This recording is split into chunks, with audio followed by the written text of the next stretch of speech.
अस्सलाम वालेकुम बेटा। आपने कहा विदाउट मेकअप ही आप बहुत प्यारी हैं। मैं तो आपकी बातों से ही कॉन्फिडेंस हासिल कर लेती हूँ, और अल्लाह आपको हमेशा खुश रखे, आमीन। बेटे, ये बड़ा शुक्र है मेरे अल्लाह का कि जब मुझे पेरेंट्स ऐसे मिले जिन्होंने मुझे कॉन्फिडेंस दिया, जिन्होंने मेरी तरबियत ऐसी की कि मुझे पेरेंट्स ने कॉन्फिडेंस मेरे अंदर डाला। आपके घर में बेटी पैदा हो, बेटा पैदा हो, अगर आप उसको हर बात पे टोकेंगे ना, या हर बात पे आप उसको ये कहेंगे कि तुम ये नहीं कर सकते, तुम वो नहीं कर सकते, तो यकीन कीजिए कि आपका बच्चा जो है उसका कॉन्फिडेंस ख़त्म हो जाएगा। तो मेरी तो बहुत जल्दी बड़ी छोटी उम्र में शादी हो गई थी, लेकिन मैं जब छोटी थी तभी मेरी मदर मुझे कभी भी किसी काम से मना नहीं करती थी, ना मुझे रोक टोक करती थी। हाँ, हम बैठ के वो मुझे एक अच्छा बुरा भला सब सिखाती थी, और हमारे फादर भी हमें बाहर बात अच्छी बुरी समझाते थे, और बल्कि डांट के और सख्ती से मना था कि ये काम नहीं करना, ये काम नहीं करना। और हमारी ज़रूरत नहीं थी कि हम अपने वालिद साहब के मना करने पे वो काम जिन्होंने मना किया वो कर दें। लेकिन उसके बावजूद मुझे हर तरह की आज़ादी थी। इवन कि मैं सिर्फ एक ही बहन हूँ, तो जब मैं फर्स्ट ईयर सेकंड ईयर में भी थी तब तक भी मैं अपने वालिद साहब के साथ तैयार होकर उनके दोस्तों के बच्चों के वलीमों पे जाया करती थी, और उनके साथ जाती थी, और उनके साथ ही ये जैसे मर्द बैठते हैं जिस जगह पे, तब अलग-अलग लगते थे, तो मैं बीच में बैठी होती थी अपने अब्बा के साथ। तो देखें, जहाँ बाप भी अच्छे हों, नेक हों, और उनको भी कोई नहीं होता कि हम कैसी महफिल में जा रहे हैं, और वहाँ पे हम अगर देखें बाप गलत जगह जाएगा, वो कभी अपनी बेटी को साथ तो नहीं लेके जाएगा ना, और उसको पता होगा, और फिर जैसा इंसान होता है ना उसको अगला भी वैसा ही लग रहा होता है। तो मेरे वालिद साहब अल्हम्दुलिल्लाह एक शरीफ इंसान रहे हमेशा ही। उनको लगता है कि सारी दुनिया ही, अभी तक भी उनका यही है कि सारी दुनिया ही अच्छी है और नेक है। तो मैं उन मर्दों में, उन अंकल्स में, अपने चचाओं में, तायाओं में, जो मेरे बाप के दोस्त थे, उनके साथ बैठ के खाना खाती थी, और वो लोग मुझे बड़ा अप्रिशिएट करते थे।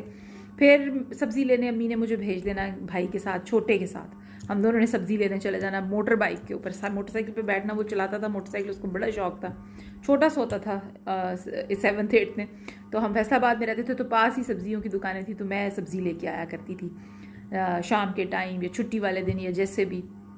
तो हम लोग रहते थे जिधर, वहाँ पे गलियाँ थीं, तो गलियों में आते थे सब्ज़ी वाले, तो उस आवाज़ लगा करती थी। तो वहाँ के आलू वगैरह बेचने, तो मैंने वहीं से निकल के फटाफट अम्मी से पैसे लेने, हमने आलू ख़रीदने, मैंने चिप्स बनानी, हम बहन भाइयों ने मिल के खानी। तो कोई भी काम हमारी मदर ने हमें मना नहीं किया था कि ये बच्चे गंद डालेंगे, या इनसे होगा नहीं, या ऑयल ना इनके ऊपर गिर जाए। हर तरह का कॉन्फिडेंस हमें मेरे वालिद साहब ने भी दिया और मेरी मदर ने भी दिया। मैं अकेली चली जाती थी, मैं बड़ी फर्स्ट ईयर में ही मैंने प्लकिंग करानी शुरू करी थी। मैं अकेली पैदल प्लकिंग कराने, जो हमारे मोहल्ले में सैलून होता था, वहाँ चली जाती थी।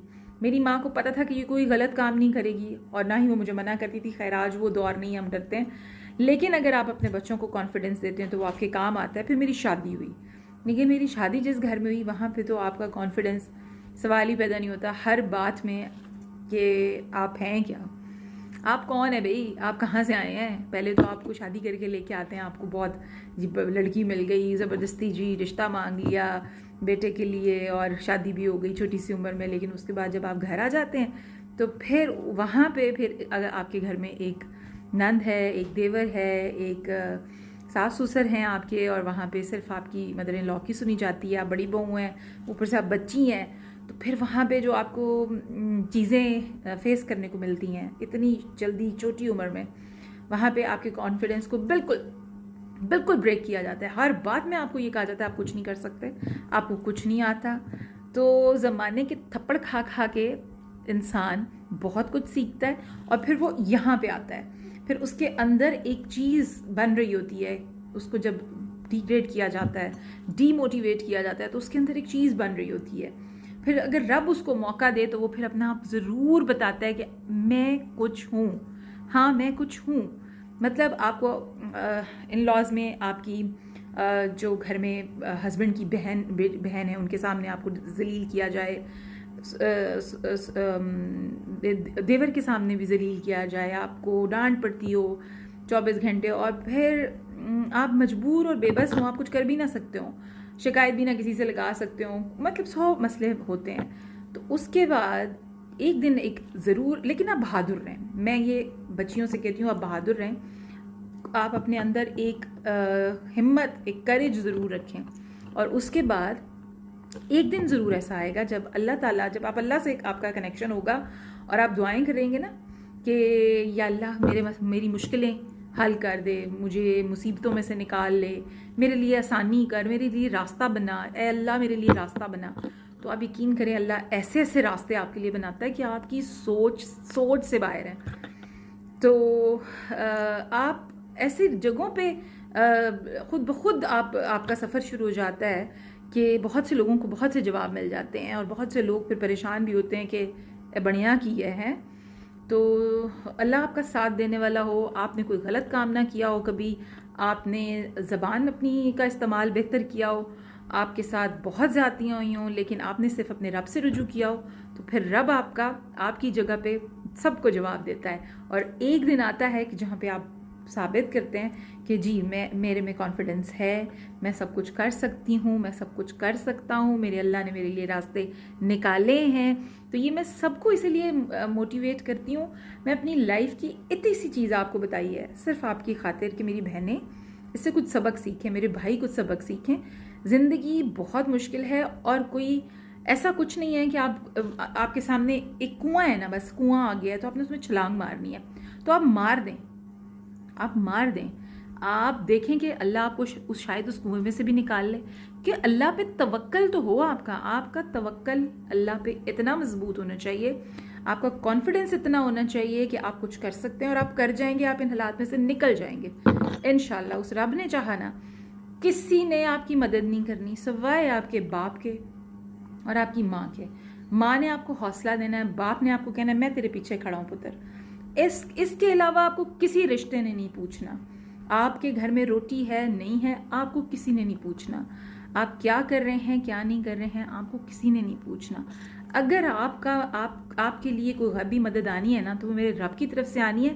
لیکن اگر آپ سچے ہیں، آپ منافق نہیں ہیں، آپ نے کسی کے ساتھ زیادتی نہیں کی ہے، تو پھر اللہ پاک آپ کی ڈوری کو، آپ کی کہتے ہیں نا اللہ تعالیٰ آپ کی اللہ کی رسی کو تھام لو، بس پھر اللہ آپ کو تھام لیتا ہے.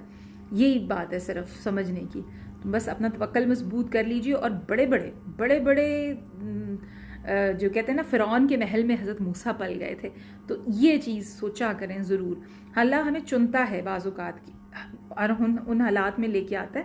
بس تھوڑا سا عقل اور صبر سے کام لینا چاہیے، سمجھداری سے کام لینا چاہیے. میں یہ سمجھتی ہوں کہ اگر لڑکی کے یا لڑکے کے آپ کسی بھی حالات کا شکار ہیں، پیرنٹس سمجھدار ہیں نا، اور وہ آپ کے پیچھے کھڑے ہیں، آپ کو موٹیویٹ کر رہے ہیں اور آپ کو کہہ رہے ہیں حوصلہ کرو، تو بہت سارے مسئلے حل ہو جاتے ہیں. لیکن جہاں پہ بہت زیادہ بھی زیادتیاں ہو رہی ہوں کہ آپ کو آپ کی جان کا خطرہ ہو، تو وہاں پہ آپ کو نہیں رہنا چاہیے، وہاں سے آپ کو نکل جانا چاہیے. آج بڑی باتیں میں نے کر دی آپ کے ساتھ زندگی میں پہلی دفعہ، جو کہ میں نے کبھی بھی نہیں کی ہیں. تھوڑا سا آپ کو آئیڈیا ہو گیا ہوگا کہ زندگی بڑی ٹف ہے. لوگوں ہر ایک کی زندگی آسان نہیں ہوتی، دیکھنے میں اور پیچھے بیہائنڈ دا سین بڑا کچھ ہوتا ہے. یہ ایک سجی سجائی تصویر ہے، لیکن اس کے پیچھے ایک سین ہے پورا، جس میں بہت محنت ہے، بہت سٹرگل ہے، بہت تکلیفیں ہیں، بہت آنسو ہیں، بڑی دعائیں ہیں، بڑی التجائیں ہیں، گڑ گڑا کے معافیاں ہیں اللہ سے، اور بڑا لمبا سفر ہے. تو اتنی سی بات ہی کافی ہے. میں اپنے دکھ صرف اپنے رب کے آگے رکھتی ہوں، میں نے کبھی کسی کو کچھ نہیں بتایا. اللہ تعالیٰ میرے گھر کو سلامت رکھے، میرے خامد کو سلامت رکھے، میرے بچوں کو سلامت رکھے، اور ہمارے پاکستان کو سلامت رکھے. بہت پیارا ملک ہے ہمارا. ہمیں اللہ تعالیٰ کبھی اس کو زوال پذیر نہ کرے. اللہ تعالیٰ اس کی شان اونچی رکھے. انشاءاللہ وقت آئے گا، اور آپ سب کا بھی آئے گا انشاءاللہ. ٹھیک ہے، پریشان نہیں ہونا، دعاؤں میں یاد رکھیں.